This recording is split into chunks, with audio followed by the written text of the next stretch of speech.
सहनाववतु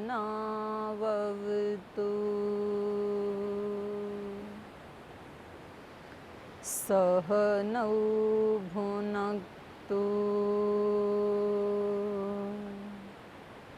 सह वीर्यं करवावहै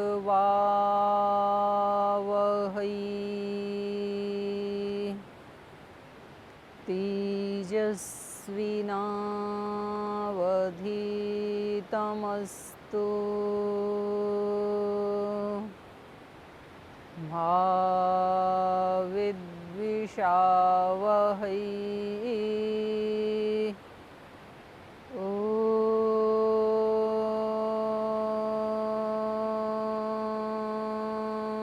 शांति शांति शांति।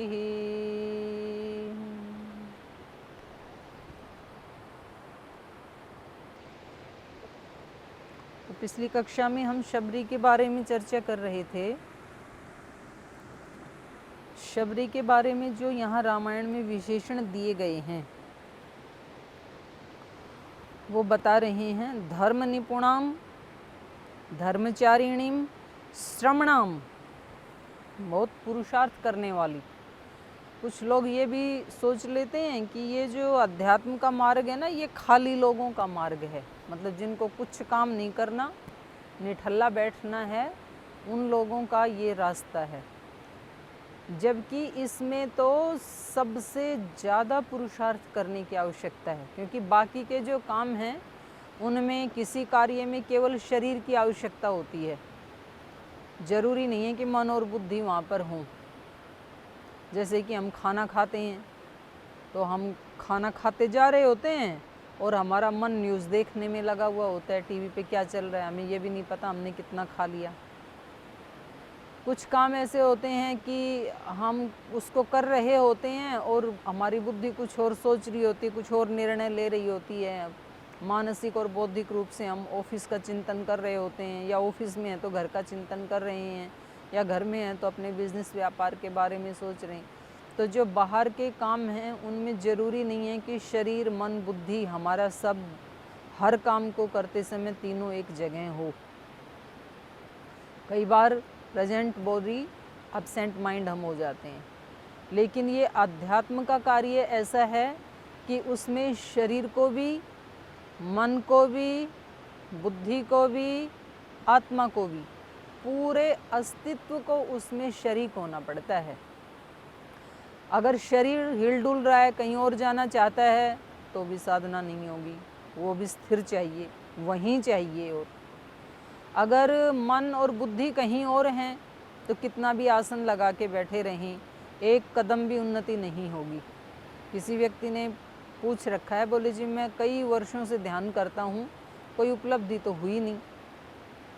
तो उपलब्धि तो तब होती है ना जब आगे गति होती है। जैसे कोल्हू का बैल जो है वो घूमता तो पूरे दिन है, तो कदम तो बढ़ा ही रहा है, लेकिन वो एक घेरे में ही घूम रहा है, तो वो शाम तक भी बस उसी घेरे की ही यात्रा कर पाता है जो वो जहाँ से उसने सुबह शुरू की थी। ऐसा नहीं है कि भाई सुबह चलना शुरू किया था तो शाम तक वो कहीं 10-20 किलोमीटर की यात्रा पूरी कर लेगा। तो ऐसे ही जो अध्यात्म का मार्ग है ये सबसे ज़्यादा कठिन है। खाली बैठना या एकांत में बैठना या मौन में बैठना उतना सरल नहीं है ये। हाँ, यदि कोई उसको ना समझ पाए और केवल शरीर से बैठा रहे और मन बुद्धि कहीं भी, और इंद्रियों के विषयों में जाती रहीं इंद्रियां उसकी, तो फिर उसको आध्यात्मिकता नहीं कहेंगे, तो उसको तो फिर निठल्लापन कहेंगे, उसको आध्यात्मिकता नहीं कहेंगे। तो यहाँ शबरी के लिए विशेषण दिया जा रहा है श्रमणाम, श्रम करने वाली। बड़ा कठिन होता है सारे अस्तित्व को किसी एक कार्य में लगाना। तो कभी तो हमारी बुद्धि उसमें बाधा डालती है कि क्या फ़ायदा ऐसे खाली बैठने से, चलो कोई सृजनात्मक कार्य करते हैं। तो कभी हमारा मन उसमें बाधा डालता है, बुद्धि कहती है सबसे अच्छा कार्य है, इसमें बैठो, थोड़ा टाइम दो अपने लिए, लेकिन मन कहता है कि नहीं बैठा जा रहा है मेरे से। तो सबको साथ लाके लगाना ये ऐसे ही है जैसे आप किसी शुभ कर्म को, योगाभ्यास को अकेले तो कर सकते हैं, लेकिन यदि आपको ये कहा जाए कि आप अपने परिवार के सब लोगों से योगाभ्यास करवाएंगे तो आप कहेंगे जी ये बड़ा कठिन है, एक दो तो मान लेते हैं, बाकी नहीं मानते हैं। तो ऐसे ही यहाँ अपने पूरे अस्तित्व को लगाना ये श्रम है। तो यहाँ शबरी जो हैं इनके लिए पुरुषार्थ की बात की जा रही है। सच अस्य कथयाम आसे शबरीम धर्मचारिणीम, पहली बार मैंने ये शब्द सुना, धर्मचारिणी। धर्म निपुणाम, धर्म में निपुण है जो, धर्म परायण है जो। श्रमणाम, श्रम करने वाली। हे राघव, उसके आश्रम में अभिगच्छेत, आप जाना, वहाँ भी आप जाना। वो बहुत वर्षों से इसमें लगी हुई है, आपकी राह जो हो रही है वो। तो फिर श्री राम गए वहाँ पे। सोऽभिगच्छत् महातेजा शबरीं शत्रुसूदनः, शबर्या पूजितः सम्यक् रामो दशरथात्मजः। तो कह रहे हैं ऐसा सुन के उन्होंने कहा कि ठीक है, अगर वो हमारे इंतज़ार कर रही हैं तो हम जरूर जाएंगे।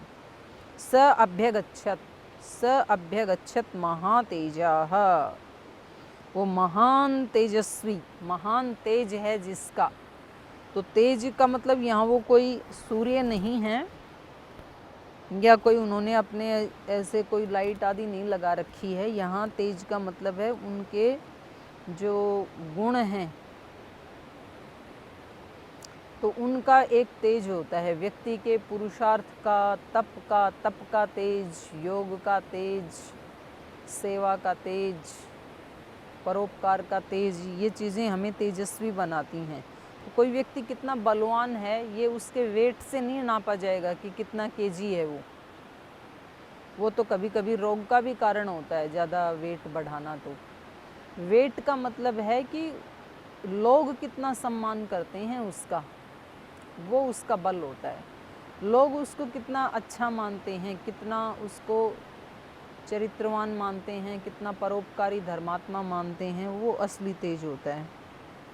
तो यहाँ श्री राम को लिए शब्द आए महातेजाः, राम और लक्ष्मण दोनों के लिए बहुवचन है। सोऽभ्यगच्छत् महातेजाः शबरीं शत्रुसूदनः,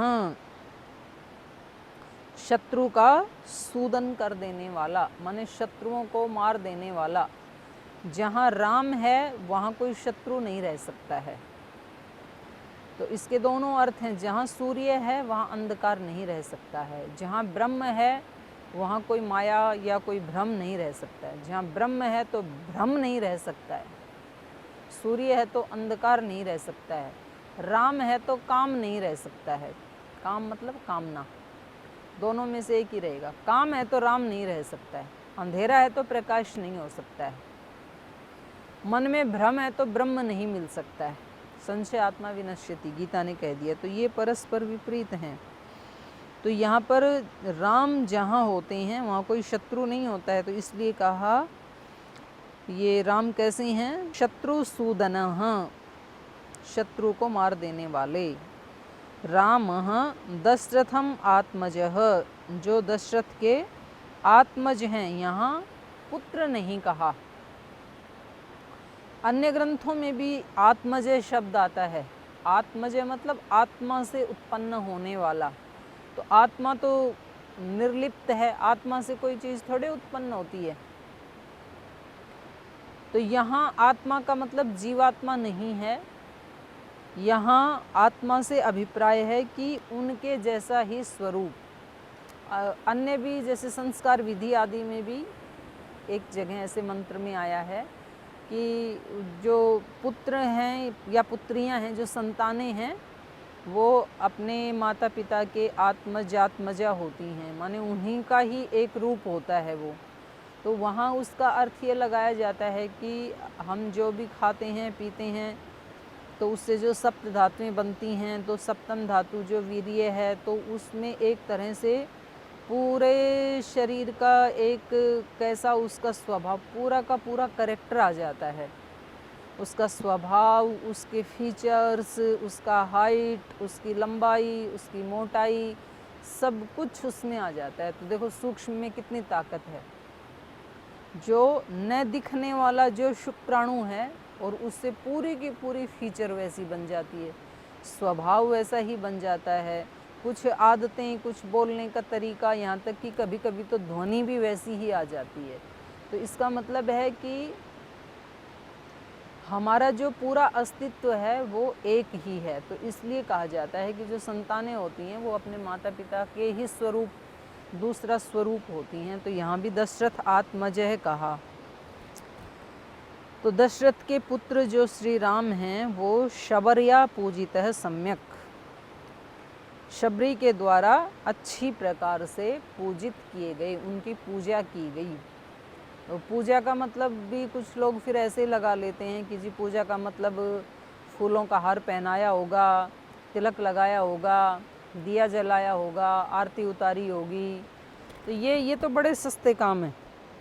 इतने मात्र से यदि कोई पूजा पूरी होती हो तो फिर तो भगवान जी सबके पास ही चले जाएंगे। इतनी पूजा तो कोई भी कर ही लेता है। तो यहाँ पूजा का अभिप्राय केवल इतना ही नहीं है। पूजा का मतलब है कि जो गुण हमारे आराध्य में हैं, हमारे पूज्य में हैं, उन गुणों को ग्रहण करना और उन गुणों को ग्रहण करने में जो बाधक तत्व हैं उनका नाश करना। तो ये पूजा का असली अर्थ है। तो यहाँ श्री राम शबरी के द्वारा सम्यक पूजितः, अच्छी प्रकार से उनकी पूजा की गई। तो शबरी माता को आशीर्वाद दे करके और उनकी पूजा अर्चना स्वीकार करके, और कुछ लोगों का तो ये कहना है कि उन्होंने श्री राम के आने पर उन्होंने कहा कि मेरा जीवन कृतकृत्य हो गया, तो उन्होंने योग अग्नि से अपने आप को ही फिर मतलब उस शरीर छोड़ दिया, योगाग्नि की समाधि से ही अपने आप को जला लिया। ऐसा रामायण में विस्तार से हम पढ़ेंगे, ऐसा किंवदंती सुनी है। उसके बाद कहाँ गए? पंपा तीरे हनुमता संगतो वानरेण हनुमद्वचना चैव सुग्रीवेण समागतः। तो वहाँ से चल के फिर ये पहुँचे पंपा तीर पे, सरोवर का नाम है। तो पंपासर जो सरोवर है, जो पानी का एक पुंज है जहाँ पानी इकट्ठा हुआ है, तो वहाँ वानरेण हनुमता संगतः, वानर हनुमान से उनकी संगति होती है। तो यहाँ भी वानर का मतलब हम जो मंकी या बंदर करते हैं वैसा नहीं है। वो जंगलों में रहने वाली जो जातियां हैं तो उनके शरीरों की आकृति कुछ ऐसी होती है और कुछ उनके शरीर पे बाल ज़्यादा होते हैं। तो उस दृष्टि से उनको वानर कह दिया जाता है, अथवा तो वो मनुष्य ही होते हैं। पंपा तीरे हनुमता संगतो वानरेण हनुमत वचनात् चैव। पहले हनुमान जी से भेंट हुई, फिर हनुमान जी ने बताया कि हमारे यहाँ तो पूरा एक साम्राज्य है इस जाति का, जंगली जाति का, और उसके राजा हैं सुग्रीव और बाली। तो उन्होंने, क्योंकि बाली जो है उन्होंने सुग्रीव को तंग किया था, उनकी पत्नी का अपहरण आदि किया हुआ था, तो ये हनुमान जी उनको न्याय दिलाने के लिए, इनकी सुग्रीव से मित्रता थी तो इन्होंने सुग्रीव का भी परिचय दिया। तो हनुमत वचनात् चैव सुग्रीवेण समागतः, फिर सुग्रीव से भी मिले। तो यहाँ तक आते आते अब सबकी एक वो बन गई, सभा बन गई। हनुमान जी भी मिल गए, सुग्रीव भी मिल गए, और माता शबरी का भी कल्याण हो गया, उद्धार हो गया। सुग्रीवाय च तत्सर्वं संसन्द्रामो महाबलः आदितः तद्यथावृत्तं सीतायाश्च विशेषतः। तो कह रहे हैं फिर संसत रामो महाबलः,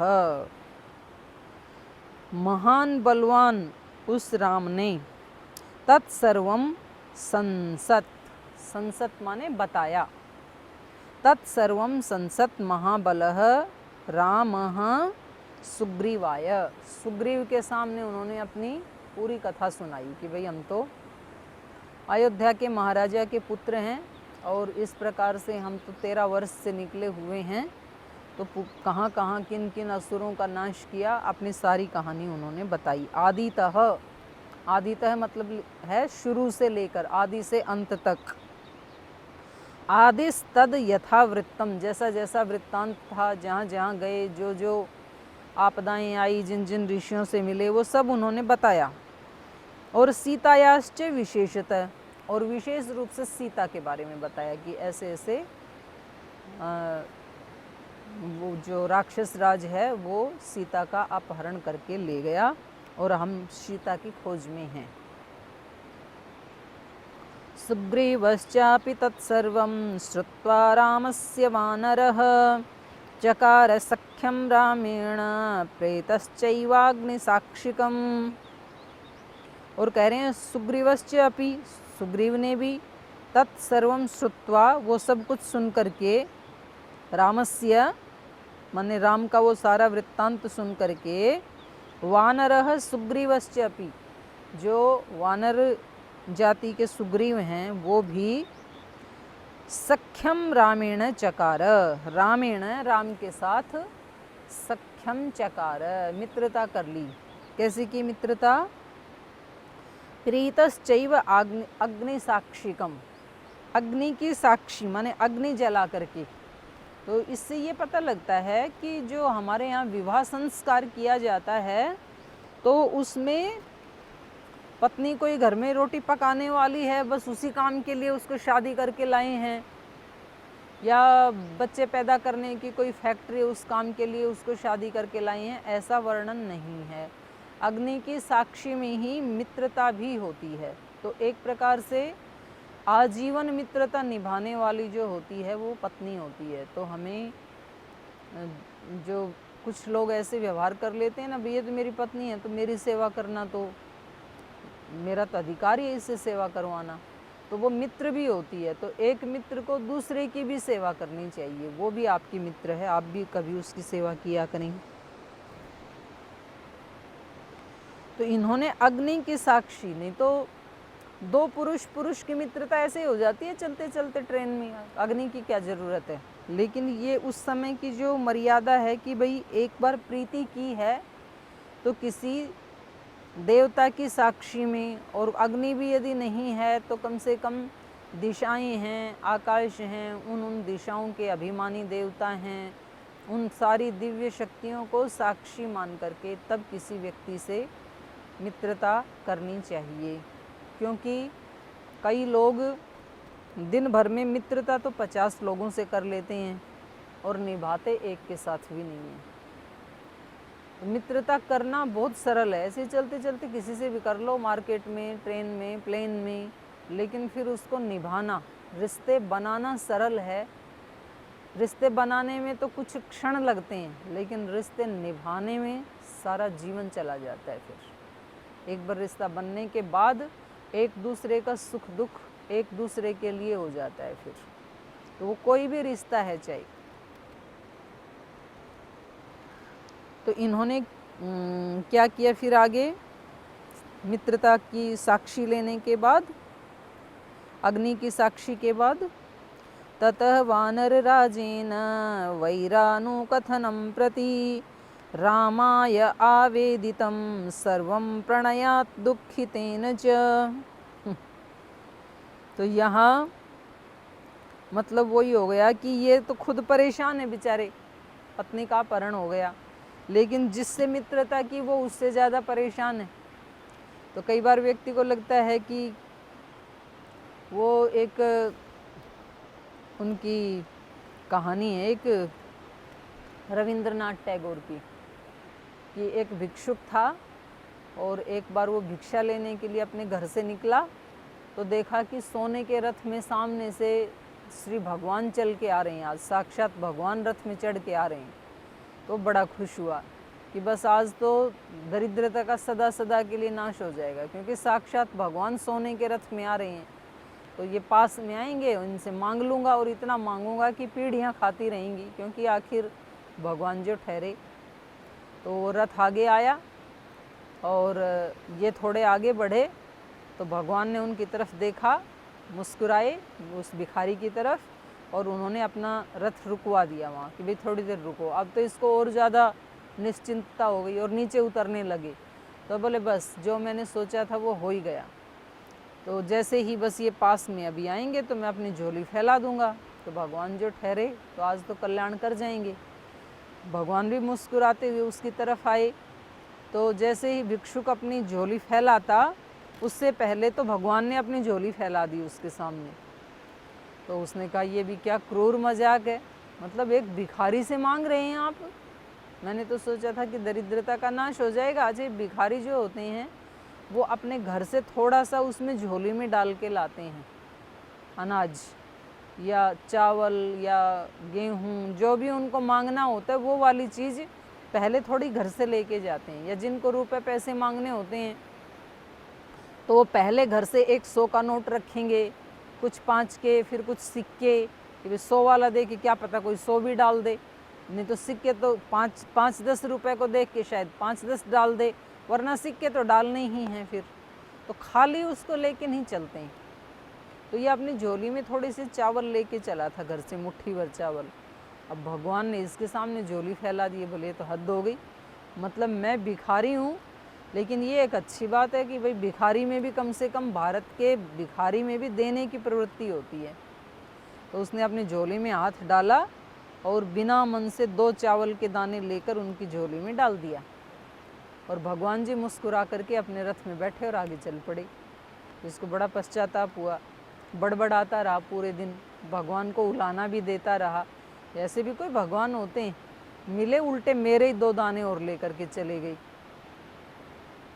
जैसे भी झुंझलाते हुए पूरे दिन भिक्षा मांगी। शाम को आए, पत्नी ने कहा कि कुछ आज तो उदास मालूम पड़ते हो। बोले आज बात मत करो मेरे से, थोड़ी देर बाद में स्नान आदि करके फिर खाना खिलाना, बात करेंगे। तो पत्नी ने वो झोली को उल्टा किया तो पता लगा उसमें 2 चावल के दाने सोने के बन गए, मोटे मोटे दाने। चावल के दाने तो छोटे छोटे हैं, वो मोटे मोटे बन गए।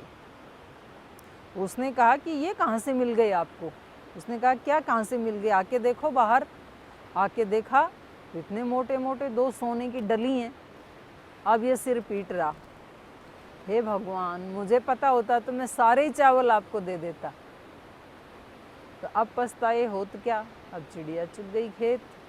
तो हम कितना देते हैं किसी के लिए, संबंध तो बना लिए, मित्रता तो बना ली, लेकिन पता लगा कि भाई मैं तो परेशानी के कारण मैंने कुछ इससे सहायता लेने के लिए मित्रता बनाई थी और ये तो खुद ही मतलब असहाय निकला, ये खुद ही मुसीबत में फंसा हुआ निकला।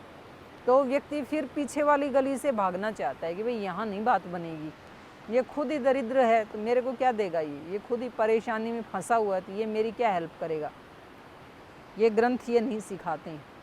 श्री राम ने क्या किया, जब उनके बारे में सुना, सुग्रीव जी ने बताया, ततः इसके बाद वानर राज सुग्रीव ने वैरानुकथनम प्रति, वैर होने की मतलब अपने भाई के साथ जो उसका वैर हो रखा था, तो वैरानुकथनम प्रति रामाय अवेदितम सर्वम, उन्होंने भी राम को बताया। बोले भाई हम तो दोनों एक ही जैसे हैं, आपकी पत्नी को रावण चुरा के ले गया, मेरी वाली को तो मेरे सगे भाई ने ही अपहरण कर रखा है, तो मैं क्या करूं, तो हम दोनों की पीड़ा एक ही जैसी है। तो उसने भी पूरा वृत्तांत सुनाया कि बाली बहुत दुष्ट राजा है। रामाय आवेदितम सर्वम, उन्होंने भी सब कुछ अपने राम से दुखड़ा बताया। प्रणयात, मित्रता होने के कारण, दुखितेंच, तो दुखी तो था ही, लेकिन दुखी व्यक्ति भी अपना दुख उसी व्यक्ति के सामने अभिव्यक्त करना चाहता है जिसके ऊपर उसको ये भरोसा हो जाए कि ये व्यक्ति मेरी बात सुन लेगा या ये व्यक्ति से मेरी मित्रता है, ये मेरी मित्रता को नहीं तोड़ेगा, तो उसी व्यक्ति से वो अपने दुख को कहता है। तो 2 कारण से इन्होंने अपना सारा वृत्तांत सुनाया। प्रणयात दुखितेंच, दुखी होने के कारण, और एक मित्रता, एक संबंध स्थापित हो जाने के कारण। तो देखो मन का कितना प्रभाव है। एक व्यक्ति जिससे हम जन्म से लेकर आज तक कभी मिले नहीं, एक व्यक्ति जिसके बारे में हम कुछ नहीं जानते हैं, तो चाहे वो लड़का है या लड़की है, और 20 वर्ष के बाद एक दिन माता पिता रिश्ता तय कर देते हैं और हम कुछ नहीं जानते हैं उसके बारे में, बस केवल आज की हालत को हम देखते हैं। भाई आज लड़के का या लड़की का रंग रूप कैसा है, पढ़ाई कैसी है, माता पिता पारिवारिक स्थिति कैसी है, बस उसको देख करके और दो आत्माएं आपस में एक साथ रहने का निर्णय कर लेते हैं। ये एक मार्ग है। दूसरा मार्ग है शादी न करने वालों का। किसी गुरु के बारे में एक बार सुना, उसके पास गए, एक बार बातचीत हुई, ना गुरु के इतिहास का पता है, कहाँ से चले थे, कैसे कैसे उनका रास्ता तय हुआ, आज की स्थिति देख रहे हैं। ना शिष्य का पता है कि वो कहाँ से पले बढ़े, किन संस्कारों में ढले, बस उसका पूछा जाता है आपकी डिग्री कितनी है, क्या पढ़ाई की है, और वो एक दिन दोनों एक दूसरे को स्वीकार कर लेते हैं, शिष्य गुरु को, गुरु शिष्य को, पति पत्नी को, पत्नी पति को। और उसके बाद वो इतने आश्वस्त हो जाते हैं, इतना विश्वास हो जाता है कि अपनी हर दुख और अपना हर सुख उस व्यक्ति को बताने के लिए तैयार हो जाता है। तो यहाँ आश्चर्य अज्ञान का भी है, और चलो संसार तो ऐसे ही चलता है, तो सांसारिक दृष्टि से तो वो ठीक है, लेकिन आश्चर्य इसलिए होता है कि जब एक नश्वर इंसान के ऊपर हमारा मन इतना भरोसा कर सकता है, तो उस शाश्वत भगवान पे भरोसा क्यों नहीं करता है? क्योंकि उस इंसान ने दो चार मीठी बातें तो की हैं, यही तो कहा है कि जीवन भर आपका ध्यान रखेंगे, वादा निभाएंगे। तो ऐसे वादे भगवान ने कितनी जगह कर रखे हैं शास्त्र में। न मे भक्त प्रणश्यति, न ही कल्याणकृत कश्चित दुर्गतिन तात गच्छति। कितना ज़्यादा उन्होंने विश्वास दिलाया वेद में, दर्शन में, उपनिषद में, गीता में, रामायण में। हमें भगवान पे विश्वास नहीं होता है, कितने आश्चर्य की बात है। और एक साधारण से इंसान पे इतना विश्वास होता है कि हम सब कुछ उसको बता देते हैं। अगर ऐसा विश्वास हमारा भगवान के ऊपर हो जाए कि हम सब कुछ उसको निवेदन करने के लिए तैयार हो जाएं, तो फिर जीवन में कोई समस्या रह नहीं सकती है। क्योंकि श्रद्धा में और विश्वास में इतनी बड़ी ताकत होती है। आप किसी इंसान को, अपने मित्र को, पति को, पत्नी को जब कोई अपनी समस्या बताते हैं, तो ये हो नहीं सकता है कि वो आपकी समस्या हटाने के लिए कोई प्रयास ना करे। जितनी उसके पास सामर्थ्य है वो जुट जाता है, लेकिन भगवान के पास तो अनंत सामर्थ्य है, तो वो हमारे सारे दुखों का नाश कर देते हैं। तो जब इन्होंने अपना दुख बताया श्री राम को, तो श्री राम पहले उसके दुख को दूर करने की बात करते हैं कि चलो भाई हमें भी परेशानी है, लेकिन हम पहले आपके दुख का कोई समाधान करेंगे। तो ये बड़प्पन है। जो व्यक्ति ये कहता है कि भाई पहले आप वाली समस्या के बारे में कुछ विचार करते हैं, पहले उसको हटाते हैं, तो समझना हमेशा वो व्यक्ति महान होता है। तो उनमें से कोई भी हो सकता है। अगर पति पत्नी में कोई समस्या है और पत्नी कहती है कि चलो मेरी समस्याएं बाद में बताऊंगी, पहले मैं आप वाली को ठीक करती हूँ, तो समझ लो पत्नी महान है। और यदि पति को ये लगता है कि कोई नहीं, मेरी समस्या तो चलती रहेंगी, मैं तेरे वाली का पहले तो समझ लो पति महान है। सब इंसान के सामने, गुरु शिष्य के सामने, बॉस एम्प्लॉय के सामने समस्याएं होती हैं, पर हम जब पहल करते हैं दूसरे की समस्या को हटाने के लिए, तो चाहे हम उम्र में छोटे हैं या बड़े हैं, पद में हम छोटे हैं या बड़े हैं, जो पहल करता है दूसरे की समस्या को हटाने के लिए वो महान होता है। तो हम इनसे ये जो व्यवहारिक बातें निकल के आ रही हैं रामायण से, ये भी छोटे छोटे सूत्र हम जरूर पकड़ें और वैसा अपने जीवन को जीने के लिए प्रयास करें। तो आज की चर्चा को यहीं विराम देते हैं, शेष कल करेंगे।